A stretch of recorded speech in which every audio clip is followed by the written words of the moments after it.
This is Dr. Charles Parker, and you're listening to Core Brain Journal. It's a place where I connect both fresh discoveries and interesting different perspectives from advanced mind science with the realities of real people and everyday life down on Main Street. Well, welcome aboard, folks. Dr. Charles Parker, one more time here at Core Brain Journal, hosting some of the most interesting people. It's been my pleasure to speak to over and with years of experience of these conversations, communication efforts. And so tonight we have somebody that's going to literally roll your socks up and down. She's been in the functional medicine arena for 50 years. She is called by some the mother of probiotics. Her name is Natasha Trenev. Natasha, thank you so much for coming with us. Thank you. I've dedicated my life to this whole industry, to this whole scientific pursuit, because believe it or not, even 35 years ago, I mentioned to doctors everywhere I went that we will soon accept that what happens in our gut affects everything in our body, including what happens in our brain. And I was ridiculed, almost, sidelined, whatever you want to say. But, now I would say in the last 5 years, there has been a tremendous explosion, and I don't use the word overly, of research coming out from every possible university, study group, clinic around the world, connecting the gut to all the brain function issues we have in this world today. It's so true. I'm so much looking forward to talking with you more about it. And before we begin, I'm just going to mention quickly that Core Brain Journal is sponsored by some really interesting people, including Direct Health Access Laboratory with over 3 million studies. They are deep leaders of experience with the big picture of measuring, for example, methylation, cryptopyrrole, and copper challenges. They do the methylation testing with whole blood histamine. They provide a global service with a molecular focus. Stay tuned and do head over to DHA Lab, singular, dhalab.com/core for more information and specific references. Core Brain Journal is also sponsored by the nonprofit Barry Robinson Center teams in Norfolk, Virginia, who provide child and adolescent care with a comprehensive, really a deep biomedical view of treatment failure. And so what happens, they're family, interpersonal, and also globally focused. We're going to have more later on them, and it's important that you may want to check them out over at the their center at barryrobinson.org/core. I couldn't quite get it out. BARRY Robinson.org/core for more information. And the only reason I'm hesitating here, because I'm looking right here in my face, is this terrific. You never should do two things at one time. You know that, Natasha. And I'm looking at her CV, her curriculum, bio, and it's phenomenal. I'm going to go over it with you folks so you get an idea. Who cares about probiotics? Well, folks, I'm telling you I do, and I know many, many people who are colleagues are very concerned about probiotics because of the implications with biomedical wellness and treatment failure. So let me tell you about Natasha. She's a developmental scientist, health activist, and internationally renowned probiotic authority. Natasha spent years studying the effects of beneficial bacteria and has written several books on that specific subject. She's the co-founder of Natren, N-A-T-R-E-N, Inc. She's a member of the American Society for Microbiology, American Association for the Advancement of Science, the Institute of Food Technologists, Anaerobe Society of the Americas, and the American Dairy Science Association. Following her graduation from UCLA in 1970, a decade of research led Natasha's development of the first revolutionary method of producing an effective and scientifically validated single strain of probiotic bacteria product. Her efforts led to the establishment of the entire probiotics category in North America, Australia, England, Holland, and Belgium. It's terrible living next to North Carolina because I wind up saying it too often. But really, she's a globally influential person. And some of her other accomplishments, which really shouldn't even be called others, some of her amazing accomplishments, she introduced the previously unknown category of probiotics in the North American health food industry and dietary supplement industry. She authored the dairy standards for liquid yogurt adopted by the California Department of Agriculture in 1969. She established perishable sections in the health food stores across the nation from 1970 to 73 to sell yogurt. She assisted in establishing perishable distributors nationwide to also sell yogurt. She worked with the vice president of United Airlines to establish user-friendly rates to ship perishables cross-country by air in 1971, a few years ago. She's authored probiotic standards adopted by the National Nutritional Foods Association in July 1989. She established the national standards for probiotics, which were read into the congressional records in 1995. Committed 35 years to convince retailers to sell probiotics in refrigerated sections of their stores. She invested 35 years educating the public, professionals, and doctors, as well as scientists, that probiotics are the most important health concept in the 21st century. Big statement. Natasha, this is a very comprehensive, deep. You have been terribly active.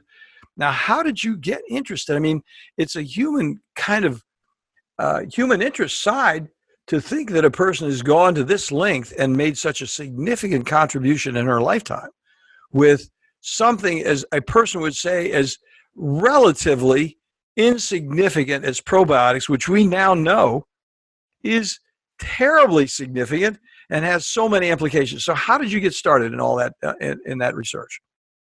Well, you know, I'm a child of immigrants. My parents fled Yugoslavia after World War II, and we came to this country as immigrants. I'm a naturalized citizen, and my father was the supplier to the King Peter II of Yugoslavia, you know, specific dairy products and liquid acidophilus.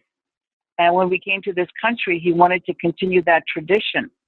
And in the mid-60s, he was able to, you know, get started in a small plant in Glendale to make the first, you know, Bulgarian-style natural yogurt, both liquid and solid, and liquid acidophilus.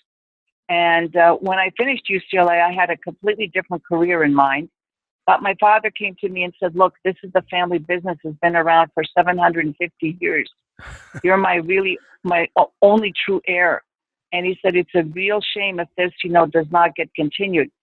So feeling a pang of guilt, I went to work for my father and, you know, really established yogurt and natural yogurt, I should say, across health food stores across this nation, and liquid acidophilus. And in doing so, I started seeing, you know, various groups come to our plant in Glendale and tell me miraculous stories about how they had this gut issue and how they had not been able to digest or use the toilet properly, or been running to the toilet, or had horrible pains, or, you know, had horrible episodes of anxiety and depression, et cetera, et cetera. And I said to myself, my God, there's got to be a microbial link between, you know, the gut and the rest of the body.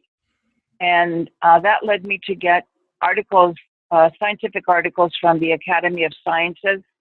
At that time, it was Leningrad. It's now again called St. Petersburg. To get copies of books from Bulgaria, Eastern Europe, and some of the, you know, institutes in this country, like the University of Nebraska, University of North Carolina. And, you know, I was hooked. I said, oh my God, these bacteria are an integral part of our life. They're part of us. They really control what's going on in the gut, and the gut controls everything else in our body. And I was so ahead of my time that I would get ridiculed by doctors who I was presenting to, that I was completely out of my mind, that the, large intestine was sterile. What the heck was I thinking? Where's my data? And I said, look, sometimes you're way ahead of the curve, but luckily I've lived long enough to see now that everything that I talked about is now scientific fact. It's no longer my theory, no longer my idea. And it all started with a revolutionary book that was published by Dr. Michael Gershon, a fellow from Tufts, called The Second Brain. Mm-hmm. That was in 1998. And that book sort of opened the path for me.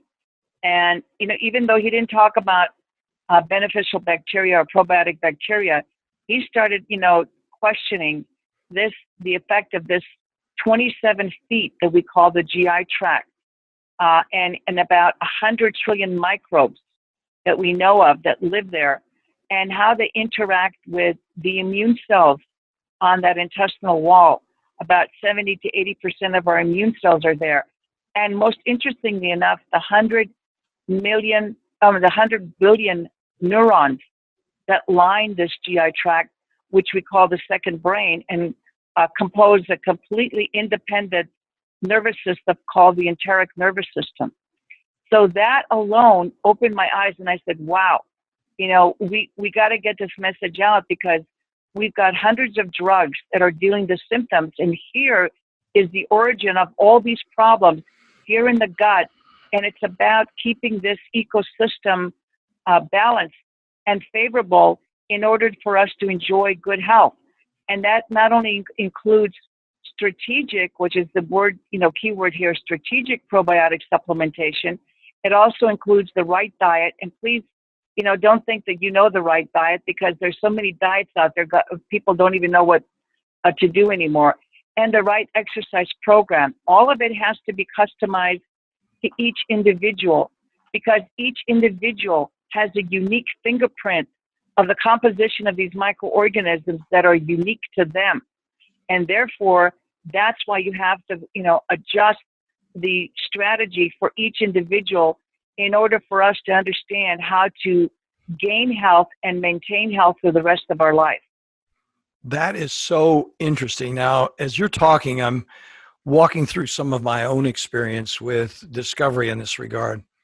And, as I go down the way, I'm thinking about a couple of things, and I don't want to put you on the spot, and I just want you to feel comfortable with telling me, I don't want to get into that. But the thing that occurred to me as I was reading your material early and thinking what I wanted to ask you about, I thought you might be getting into this fingerprint into the, because we're very interested at Core Brain Journal in the process of customization patient care, because the complexity of the human mind, the complexity of the body, we're all individuals out there. And if we don't customize it and we just cookie cut things and throw things at people, it's just not going to work. So let me ask you this question. Do you have a specific set of tests or a company that you work with, or do you have a recommendation about getting that testing perspective right on the front end? So indeed those supplement, bacteria supplements can be customized correctly. Yeah, well, it's not about testing, because it's like the 22 blind men feeling the elephant. As you've got 100 trillion microbes, and there is no effective testing to distinguish. What you do is you look at the person's symptom, and then you have to have specifically a strategic design probiotic and a specific diet to that person with a specific exercise regimen. And that's, not that hard to achieve, because whatever we're recommending is not harmful. But, the point is that microbial fingerprint that you carry is deposited in you from your two parents and your two sets of grandparents. In other words, that's the evolutionary marker. Our microbiome controls 99% of our genetic output, and our own genetic material only controls 10%.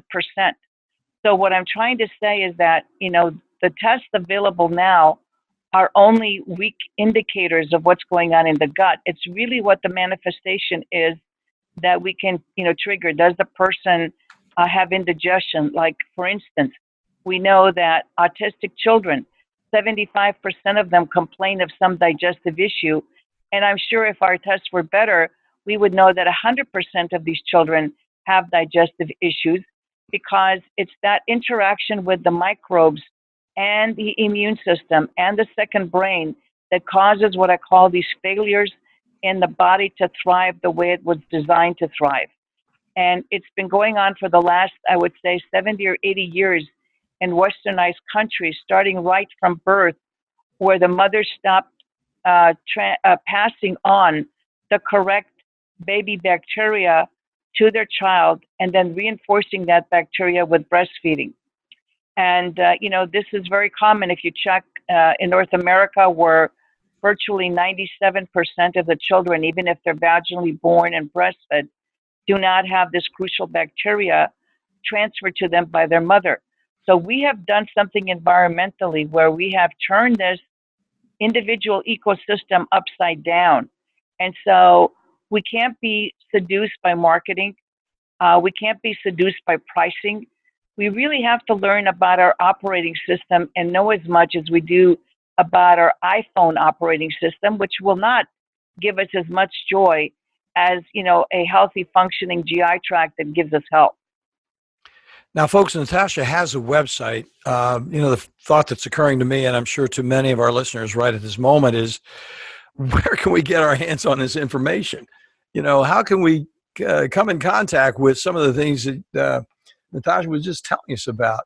And I'm going to tell you right now, we'll repeat it before the end of the episode here, but it's Natren Probiotic Consultant, or trynatren.com. Is a place to find out a tremendous repository of downloadable information that will answer some of these questions. But in spite of that, Natasha, could you give us a little bit of an idea more about what kind of things, maybe one or two examples of what a person might show symptomatically and clinically that would lead you to suspect, and not absolutely know for sure, obviously, but have some kind of idea what that person would need from a probiotic supplement point of view? Well, right. Well, we know, for instance, anxiety and depression are big factors in our society, as well as autism, Alzheimer's, Parkinson's, even schizophrenia is associated with the mix of bacteria in the gut. And that mix of bacteria can communicate through other various, neural endings in our gut, and can also send messages up the vagus nerve, which is connected directly to the abdomen and the lower brainstem, by producing certain chemicals like dopamine, serotonin, and other chemicals that what we call are neurotransmitters that enhance and improve brain function. In fact, many pharmaceuticals include these compounds because they know they will help with depression and anxiety. Well, here we have the proper bacteria of lactobacillus and bifidobacteria, and it's not just any product. These bacteria, the lactobacillus species and the bifidobacteria species, have to be selected by someone who knows what they're doing.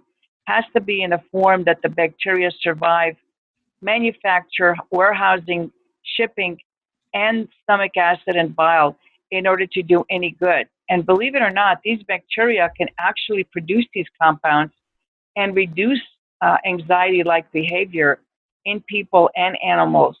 And this, I think, is a trajectory that we should all be exploring, because not only can it, improve depressive moods, because these bacteria are sending special signals, they can shield the body from the bacteria that is producing negative chemicals that have the opposite effect.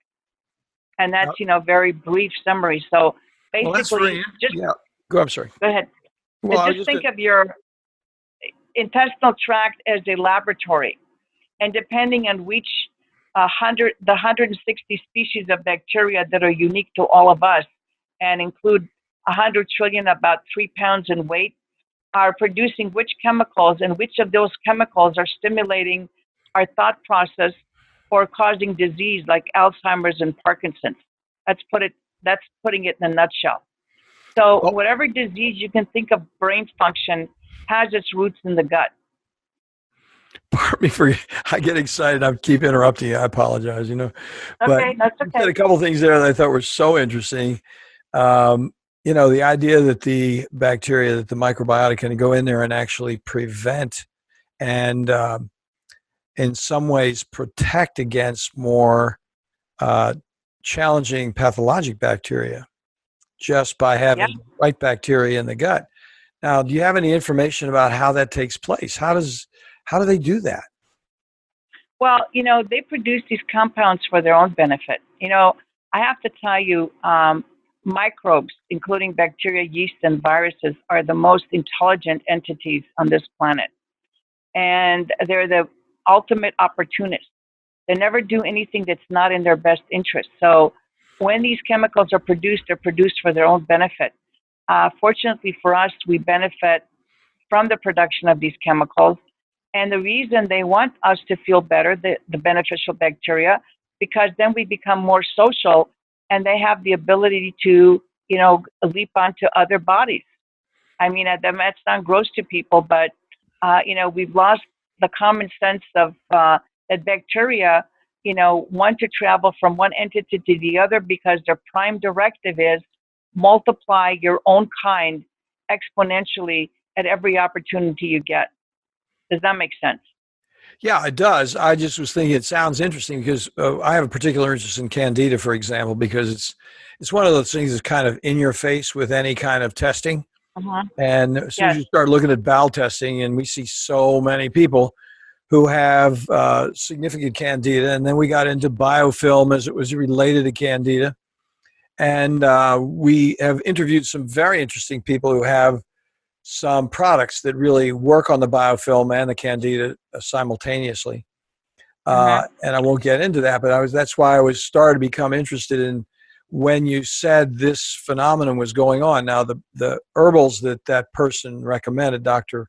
Rachel Fresco from California, talking about biocidin, for example, Uh-huh. the herbals actually go in there and dissolve the biofilm in a certain respect, and then they provide, they reduce the protection that the candida has put out. Now how that actually transpires, I don't know, but it is interesting that it does provide, and we see that happen clinically because people do get better and their candida IgG figures drop down and they feel healthier just because they've Uh-huh. taken the proper product, which is not, um, you know, a microbiome product or a probiotic product, but we Yeah. always do probiotics when we're treating those maladies anyway, just because we assume there's an imbalance. Right. Well, it's like a more holistic approach. Yes, I know everything about candida because I've worked with Dr. Orrin Truss, Dr. William Crook. I've worked with all of them. Oh, really? And I know that, oh, yes. Oh, yes. And I've also had the pleasure to review Dr. Constantini's work, who was the head of the World Health Organization. And of course, his belief that, fungi are the cause of all cancers in the body and all itis, like diabetes, prostatitis, etc. So I understand how the, fungus operates in the body. In fact, the correct state that's pathogenic is called a mold. And I know about the injection of the chemicals into the body. Now, the thing is, yes, you can use anti-candida medication, but that's creating a void. And, inside the GI tract, a void is not tolerated. So unless you're covering that void with good, species and strains of lactobacilli that can survive and implant, you're going to leave the void open for anything else to settle. So you may be getting rid of the candida symptoms now, but you may be furthering the patient to have more problems down the road because you don't know what's filled that void on the intestinal wall, which is so wide it would cover a tennis court if it were stretched out. Does that make sense? Oh, yes, absolutely. Now I wanted to hear your sentence out, so I wanted to go back and ask for the reference on the gentleman you were talking about with the cancer and fungi, and what was his name? His name is Dr. Constantini. Okay. He was the head of the World Health Organization. He passed about 5 years ago. He's written 4 volumes, and he's a fascinating book. It's very hard to get on the internet, and you ask yourself why. But he did write the volumes, and he has very good data. And unfortunately, he was never really much allowed to speak to colleagues. And I'm just looking here. His name is A.V. Constantini, medical doctor. Good. I just wrote it down. We'll have it in the show notes, folks.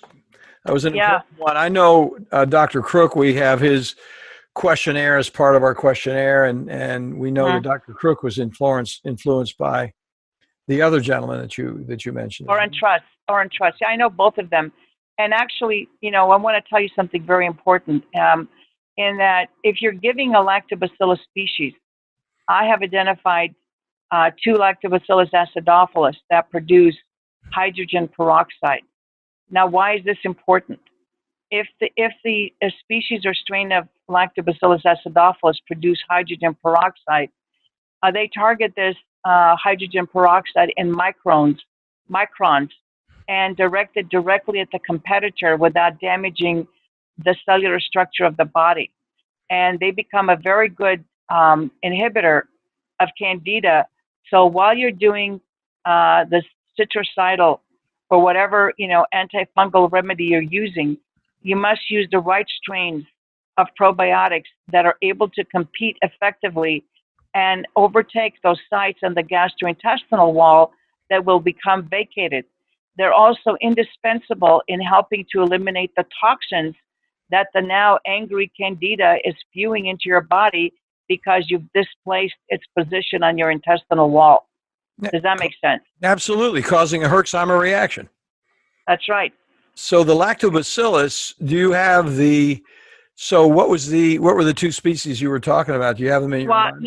I have 2 strains of Lactobacillus acidophilus. Okay. One is called the NAS strain, and the other one is the DDS1 strain, and that's the real DDS1 because I was the official representative of the University of Nebraska in the late 1970s, and I have a copy of the original strain that was put on deposit that has these features, and I have various probiotic products that these 2 strains of acidophilus are available in various carriers that have an effect on these organisms in each individual. So when we go over to your website and download that material, it will give us more of an idea of specifically what the targets are and what the treatment modalities are. Well, I can't talk much about treatment, you know that, but the thing is that we can help you. We have probiotic consultants that know about Candida because I've done at least 100 shows, both TV and radio, on the subject in the 90s and early part of the 2000s. I haven't done much recently on it, but I do know about it. I've had charts. I've shown people how to use the products. So the consultants, either from our a consumer direct division or our professional division, can really help the practitioner customize a program for their patient, and that's what's really needed. You need a strategic plan. You need to know what organisms you're introducing at what level for that individual in order for them to see, continuous results. That sounds very interesting. Now I got 2 questions, and I'm going to ask this one question. I'm going to save one for you, but I want to ask this other question after we take a brief break here. The question that always comes up, every day, if anybody's using probiotics, anybody has in the functional medicine world are using it. A lot of the people in the traditional medicine don't believe in them. It's a belief situation. But those that use them, and this is the question I want to ask you, we're going to take a break in just a second, but the question I want to ask when we get back, which is going to be high controversy, is what about this whole business of keeping them in the refrigerator, being dry, refrigerated, all that stuff of being alive, dead, and all that sort of thing? I would love for you to comment about that when we get back, if you will, in just a moment. Well, folks, you know as well as I do that psychiatric treatment failure, especially after multiple medication trials and those very, very brief hospitalizations, may prove insufficient to deal at home with the complexity of troubled children and those adolescents from 6 to 17 years old. Improved care, those next mandatory steps, should include a more comprehensive approach to address those multiple levels of challenges, from family to peers to school, diagnostically from defiance to depression, on every level for families, including military families internationally. The Barry Robinson Center's 32-acre open college-like campus in Norfolk, Virginia, provides safety and security and clean, comfortable living. How do we know? We refer folks over there all the time, strongly endorse what they're doing. So for further information, an informed interview, connect at this page, barryrobinson.org/core. Well, you folks already know that here at Core Brain Journal, we're on a mission to introduce you to resources that make significant contributions to the investigation of those predictable mind science applications. Our colleagues at DHA Lab Group provide a real difference with treatment options for people at every level, from first awareness of mind problems to those frustrating times when even well-informed treatment becomes surprisingly unpredictable. For my entire professional life, from psychoanalysis to brain scans, I've searched for, yes, improved predictability. The good news for all of us, from professionals to patients, remarkably effective research offers useful, cost-effective, organic options far beyond guesswork with psychiatric medications alone. DHA lab tests measure unbalanced biomedical details through easily available testing, now available globally for a variety of molecular answers from, for example, methylation, copper, and cryptopyrrole challenges. Check in for more details at dhalab.com core. That's dhalab.com/core. Well, Natasha, I'm just loving this conversation because it's so practical and utilitarian. You know, it's a person that can just take this right out and use it. Need a little more information. I personally need a little more information because I'm going to dig into your website because I need to be educated more explicitly on that. But this question that I asked you is almost on the side of, for a bright person, an experienced person like you, it may be considered, and I apologize, a little bit on the inane side, but I hear this question all the time, and people use it in different ways. Sometimes it seems like it's a marketing perspective. Some people say, hey, no, we can use a dried form. Give us a quick explanation, if you will, about that whole dried, cooked, not cooked, refrigerated. Okay, well, first of all, let me assure you that no one else besides me actually researches, formulates, and makes their own probiotic products. All those products you see sold are bought from a private contract manufacturer, and it's not formulated by anybody who knows microbiology in any shape, way, or form. That's number one.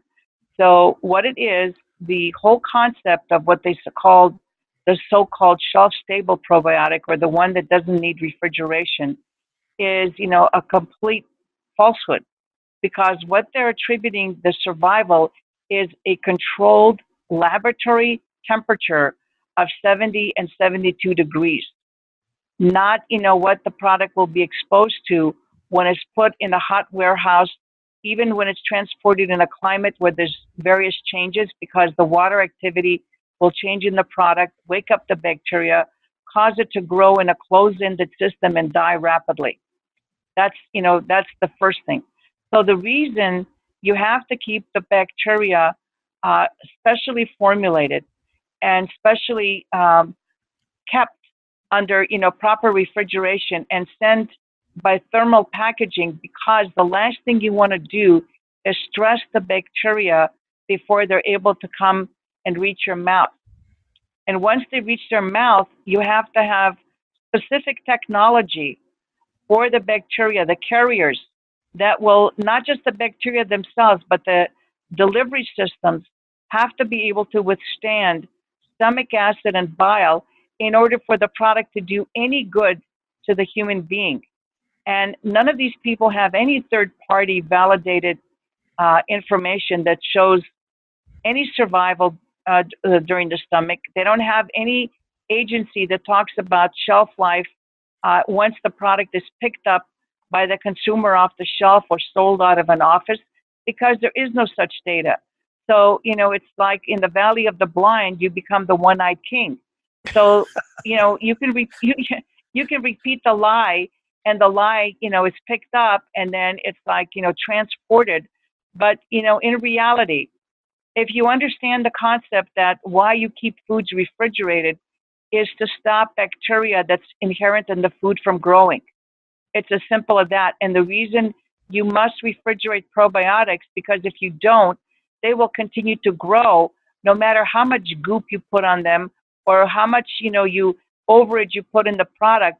The bacteria will start growing, will die, will become stressed, and will be totally ineffective when the patient or the consumer takes it. So, and freeze dried, to make a point, is dead. Yep. No, when you freeze dry it, when you freeze dry it, you take out the water. What you want to do is create a product that is, in an arrested state of growth. And again, freeze drying can be detrimental if you don't know what you're doing. Again, it's the processing of the bacteria. Because if you leave the bacteria in a wet state, one cell can grow from 1 cell to 16 billion in 8 hours. If that's in a closed container, by the time you take it, you don't know what's in there or what you're swallowing, because the bacteria are following their prime directive. They're rapidly multiplying as fast as they can. And when they're not in an open-ended system like your GI tract, which gets food in and sends waste out, they start dying rapidly and become damaged. So they have to be freeze-dried. They have to be refrigerated. They have to be kept separate so they're not touching each other until you consume them. The only product where I put 3 strains of bacteria together is in an oil matrix. Why? Because the oil matrix keeps the bacteria separate in the capsule, and also has third-party testing to show that that particular product can survive stomach acid at a 1.7 pH for well over an hour. This is done by a German institute of well-renowned. It's not, done by me in-house. It's done by a third party, and it is, available. So you see, you have to really understand probiotics, which is like rocket science from the field of microbiology. It is extremely difficult. Fermentation processes are probably the most difficult things to control. If anybody has paid $100 for a bottle of wine, they'll know why fermentation processes are, expensive and can produce either lousy tasting wine or good tasting wine. It's even more complex when you're making probiotic bacteria. Well, then the next question that's plaguing me, and I mean, what you said is, it's a highly refined science. You just don't throw this stuff around and cross your fingers. You have some kind of an idea that these are organisms that are alive, that have relationships with each other, and maybe seeking a relationship with you, that if you have a reasonable approach with these friends of yours, that they may just join you in some fun in your bowel.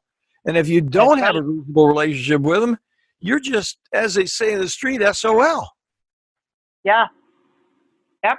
That's interesting. Yeah, very well put. Exactly. All right. So I got another question for you, because we also see, and you alluded to this several times in our introductory remarks, but I think this is another one that's got to be on everybody's mind, because we've had so many really interesting at Core Brain Journal interviews with individuals who are interested in autism, developmental disorders, and then you get over on the other end of the spectrum of life, Alzheimer's, and those two demographics, if you will, the infantile children, young children who are babies, maybe can't even walk, and advanced geriatric individuals, those folks are very, very vulnerable. Now, are there any caveats that you have? I know as a physician using medications that we are very, very careful with those two ends of the spectrum. And obviously we don't treat babies, but are there any cautionary notes for those of us out there who would like to pitch in a little bit with those two vulnerable ends of the spectrum? Any cautionary, what should we do? How should we think? Much cautionary. First of all, infants. For 25 years, I've been advocating that infants have a specific baby bacteria called Bifidobacteria infantis. And I saw the research coming out of European journals in the 1970s where they were alarmed that this bacteria was disappearing in European families that have children who were born vaginally and breastfed. Of course, I was so ahead of my time, nobody even listened to what I was saying. Fast forward to about 5 years ago, where a fellow at the University of California at Davis, by the name of David Mills, started publishing numerous articles about the evolutionary connection between breast milk and this Bifidobacteria infantis and how it is established the foundation of health in a healthy infant. And if a mother doesn't have enough of this bacteria to give to the child, and if you're living in westernized countries, only about 3 to 4% of the mothers have this bacteria to give to their children, you should be able to find a proper supplement that, is given to the mother during pregnancy, during breastfeeding, and then given to the child until they're well on their way into toddlerhood, and even given to children later or adults in life who have a sensitive GI tract. Now, this bacteria, this Bifidobacteria infantis, is extremely difficult to make. And I don't know of any other company that's exclusively giving this bacteria without the addition of other bacteria. This is very important because if you have a healthy infant, the amount of bacteria that you can cultivate out of the healthy infant's large intestine would be well over 70 to 80% of this bacteria species, period. And, any other bacteria you give an infant for any kind of what I call symptom control is dangerous because you should not be introducing bacteria that is not designed to hardwire the immune system and the second brain so that the child does not experience disease later on in life. Underlined with 3 exclamation points. I think I got it. Let me say it back to you to make sure. Okay. So what you're saying, that just being capricious about giving infants probiotics is not acceptable. That really the directive is to really only use this very specific probiotic for its very specific directives that it intends to do, and exactly, and not mix it up. And that's right, and it's a process of evolution. That breast milk contains the specific nutrients that is targeting this bacteria for growth. This is not my idea. Evolution points to this. Thousands of years of evolution point that these organisms and breast milk constituents evolved together. And we have lost it, unfortunately, in our century. That is very interesting. Now, and thanks for sharing that, because we see infants that do have significant immune system dysregulations very immediately post delivery. And yep. So the issue is and then the dosing strategy would just be a few drops, I would imagine. Somewhere. Yeah, you would, you can, what I tell people, you can put it, you can mix it a little bit with water with a dropper, give it to the infant, rub it on your nipple as you're breastfeeding. There's 100 ways you can get it effectively into the infant, as long as you make sure that whatever you give to the infant is consumed within a very short time so that you don't kill off the bacteria. But yes, that's why I tell mothers that, especially if you're in your 3rd trimester of pregnancy, you must take this bacteria, because for whatever reason, the bacteria finds its way in the birth canal. Don't ask me how, but it does. And it will, when the child passes the birth canal, it'll be inoculated with the right bacteria. And then you make sure the inoculation is good, because we've disrupted the natural flow of things. And now it's going to be difficult to reestablish.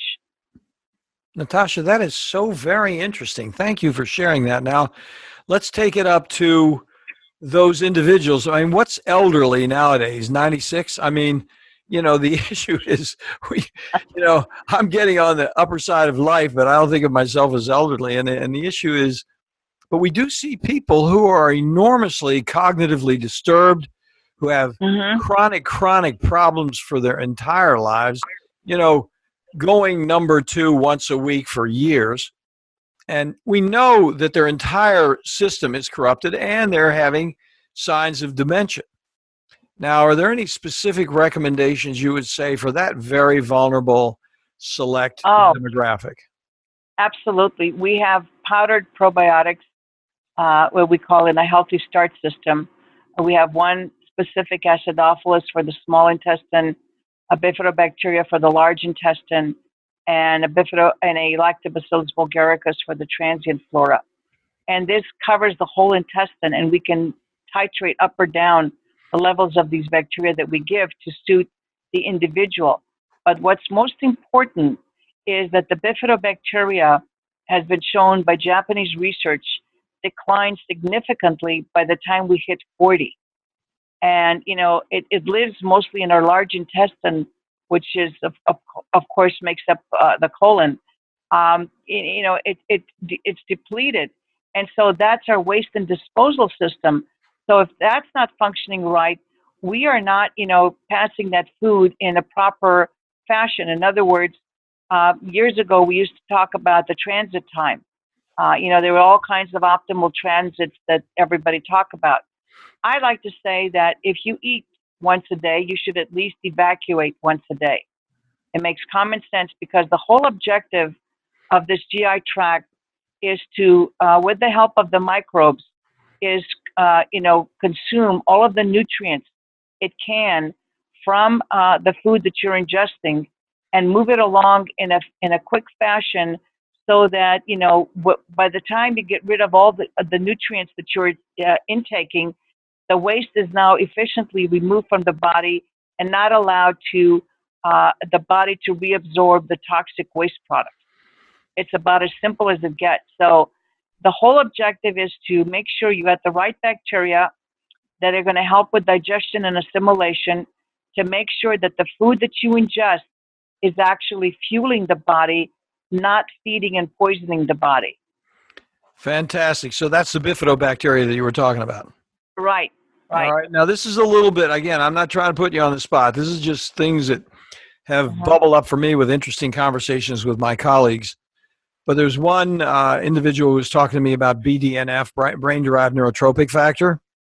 Yes. And I don't mean to put you on the spot if it's out of your thing, but do you have a specific bacteria that does help with brain-derived neurotropic factor, vis-a-vis the same question with individuals who are on a decline later in life? Yeah, they're called the neuroactive chemicals. And that includes the butyrate that I talked about before. It includes GABA. It includes dopamine, serotonin. And these are all produced by the lactobacillus and the bifidobacteria I talked about. Okay. Good. The thing is that we get too hung up on the chemicals. These bacteria, if they're given precisely to the individual in the amounts that they need them, they'll produce all these chemicals because they produce them for themselves.